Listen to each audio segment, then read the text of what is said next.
Ryan Reynolds, you wonderful, blissful idiot. It's movies like this, and not movies like that, that make me proud to have named my son after you.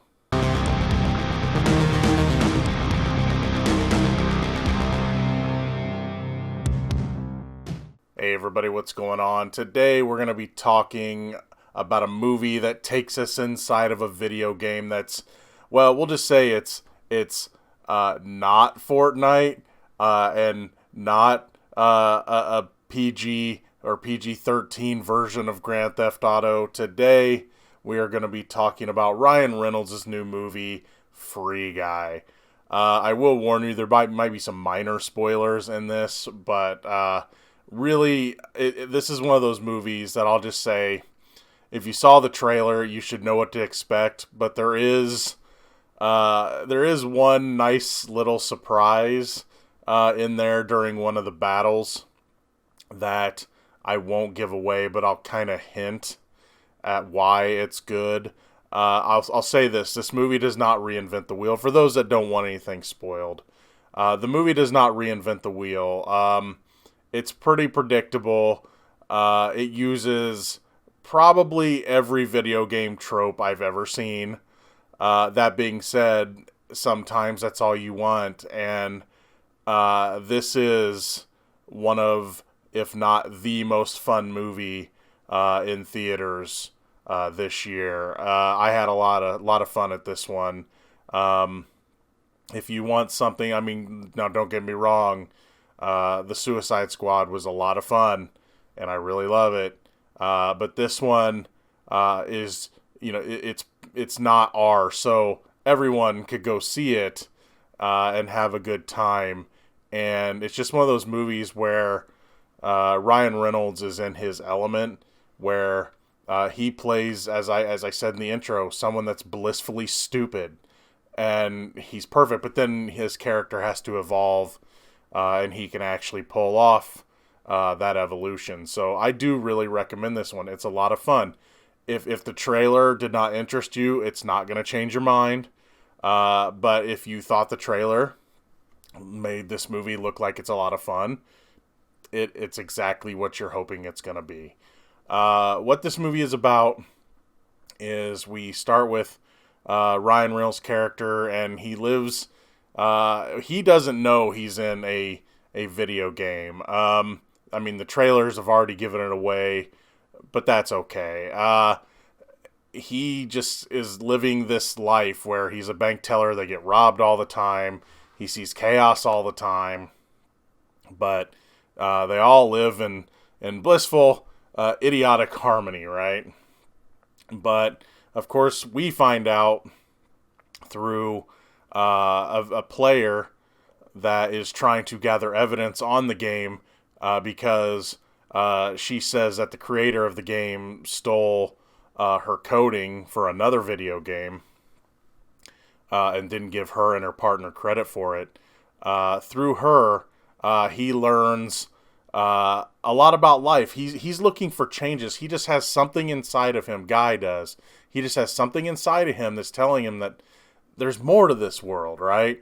And through her, he starts to learn that, and she teaches him a few things about how to level up and things like that. But he doesn't even really understand that because this is his world, and he doesn't know it's a game. So this is his reality, and as the movie goes on, he starts to learn things, and then there's things I won't spoil, but. This movie, as I said, if you saw the trailer, you're like, man, that looks like a lot of fun. That's exactly what you're going to get with this one. Like I said, it doesn't reinvent the wheel, but man, it takes what it has and just has so much fun with it. There was only maybe minor things. I'm just like, really? It would be, but see, these minor things aren't things that are going to ruin this for me. It would say pop up a YouTuber, a Twitch streamer that I don't like, but you know what? Other people do, and that's fine. It would have some silly things happening that you're just like, yeah, that was okay, but it was still funny, right? You get what they were going for. I mean, you can tell that they're drawing influences from not totally the violent side, because this movie isn't bloody or anything. All of the violence is very comedic, even though there's tons of guns and things like that. You can tell their influences are like Grand Theft Auto Online, and especially Fortnite. And there is, I don't know Fortnite that well. I've never played it. There is a scene in this where I swear one of the weapons I've seen like on a Fortnite toy in the store or something like that. So there's probably some deal, and I want to say I saw something where there is a Fortnite crossover, like for some skins for characters or something. Again, I know nothing about Fortnite. Never played it, but I know what kind of game it is, and that's exactly what they're going for here. Is that so? You can definitely tell their influences. It's this game is not Fortnite. There was also another thing I was starting not to like right at first, and this really hurt me because I was just like, I love Taika Waititi, right? And he comes in, and the way his humor wasn't working like at first, and then I was thinking, oh, he's not supposed to be funny. He's supposed to just be douchey, and he's fantastic. And you just realize that they didn't want him to be likable at all. And if he would have been as funny as he normally is, you would have liked his character, and you're not supposed to like his character. His character is the bad guy. So you're just sitting there going, oh, I'm not supposed to like his humor because he's a big douchebag. His character in some ways reminded me of the Plague, Fisher Stevens' character from Hackers, where he's granted that character actually knew his tech, whereas in Taika Waititi's character, he stole the tech and claimed it as his own, like he was this super genius, and he acts like a super genius. I'm just talking like the attitude of, I'm always the smartest guy in the room, or he thinks he's the smartest guy in the room, whether he is or not. So his humor right at first, I'm just like, this isn't working. And I'm like, oh, it's not supposed to. And then you start to enjoy the douchebaggery of his character. And he's good in it, because Taika Waititi's awesome. And the rest of the characters in this, they're all good. I liked Jodie Comer as Millie, or I believe her name was Molotov Girl, her avatar. She's really entertaining, both in the real world and in the video game world. Little Rel Howery. I like Little Rel, but he's not always my favorite.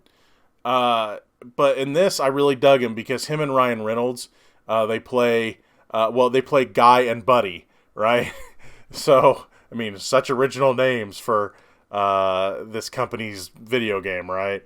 But they had really good chemistry together as best friends. And while the majority of the time is silly, and I kind of wish they wouldn't have shown this in the trailer, they have a scene where he was talking about, what could be more real than being here trying to help your best friend through a tough time. That scene comes later in the movie, and it's like a really good scene. Probably one of the few somewhat serious scenes in this. And they're both really good together. So, while, again, I'm not always the biggest Little Rel fan, I'm not saying I dislike the guy. It's nothing personal. It's just sometimes I'm not in the mood for, the screaming comedian, right? But he doesn't do it a ton in this. And him and Ryan Reynolds play really good off of each other. So I like that. One of my favorite characters, or technically it's two performances. You have the gamer that is playing the avatar that is Channing Tatum, and it's exactly it's how this movie kind of trolls online gamers, the stereotype of online gamers, where they show the geeky gamer, he's live streaming, and it's Channing Tatum's character talking, but then all of a sudden he's getting interrupted by his mom. So he starts, yelling at his mom. So you see the avatar yelling just, at nothing. But he's yelling, the real world one is yelling at his mom. And that stuff's pretty funny. So the characters are fun. Um, the action is silly and stupid and cartoon violent, and it's perfect for this. I think I was thinking about this movie during it. I'm like, would this have worked as an R-rated movie? Um, and in some ways, I could say yes because I know not everyone liked Boss Level, the movie that's you keep dying type movie and coming back and you keep getting chances of the day, kind of like the action version of Groundhog Day. Not everyone liked that movie, but this one kind of reminded me of that in some ways. So that's kind of like the R-rated version where it can be brutally violent and everything and bloody. But this one, it's definitely more for it's for everybody crowd because all the violence, and even when people get shot, they just have like holes through them, and there's no blood or anything because they're all video game characters, and you have characters running around doing stupid video game moves. They show people teabagging and things like that. People dancing. I mean, they definitely have the Fortnite influence of the dancing and things like that. But when it comes to the violence, it's all very cartoony, and it works perfectly for this. I will say that, okay, this one was a leftover from, Fox was developing this before they were sold to Disney. And I have to say, and this is what I was talking about earlier, there's a scene in this that probably would have been funny still, but I think being sold to Disney and having access to Disney, we'll just say, made the scene even funnier. Especially since this is the movie. This part of the movie is based around something that's streaming online and people are watching, and there's like a second or two cameo that is beautiful for what this scene is doing, and you wouldn't have had that had Disney not owned this. Now I would imagine that they would have been using something else like, I don't know, Fortnite stuff or something like that instead, and I just don't think it would have been as funny, at least for me, as again I don't have that Fortnite connection or anything. But being that it had a Disney connection, I thought that it made this, at least that scene anyway, it made that scene even funnier. And the whole theater, there was a decent amount of people at the screening I went to, and everybody was rolling whenever the changes, we'll just say the changes that they could make after Disney bought them. When that part was going on, people were rolling. I'm not saying it's like the movie wouldn't be ruined if this wasn't in there, but I'm telling you, Disney buying Fox, it's a scene like this that, especially, I'm guessing, Ryan Reynolds just has that kind of humor, and I know he's always thinking about stuff like this, and I have a feeling that he probably had a lot to do. It's just my opinion. He probably had a lot to do with this scene being added, or this stuff being changed, because I'm willing to bet the scene was still in the movie, but it was just different. And I think having him there and him being able to do this stuff, now that they had the Disney permission, we'll say, made it even better. One last thing, and I wish they wouldn't have done this part in the trailer either. I guess this is something else I didn't like, but it was still something I enjoyed in the movie. I just wish they wouldn't have spoiled it in the trailer. The cameo from Alex Trebek, you've seen it anyway. You've seen it all the way through. They've shown everything, but seeing him would have been nice and not knowing about it. But of course, you're going to use that in the promotional material to get people to get in there, especially people that like Jeopardy. But seeing him in there was kind of nice. I'm not the biggest Jeopardy fan, but my dad was, so that was kind of nice, for him to be able to for him and for me to be able to see that in the movie. So that was a fun cameo. But that's really about it about this movie. I really enjoyed this movie a lot. I needed a fun movie. This is one of those movies that's good, dumb fun that even if you go into the theater in kind of a crappy mood, a movie like this will put a smile on your face. It's silly and stupid and just has so much. While it does have its serious stuff, it's not overly serious. There are some things I might have liked to have seen, but they probably maybe are saving. There was nothing after the credits, but I could see them doing something else with this because there was a couple things they didn't do that I think they could have. And I've seen it done in other movies. Again, it's not something that would be reinventing the wheel, but it would be something that I would have liked to have seen them do that they didn't. But that being said, if they make another one, they might do it there. So, yeah, I highly recommend Free Guy. It's a lot of fun.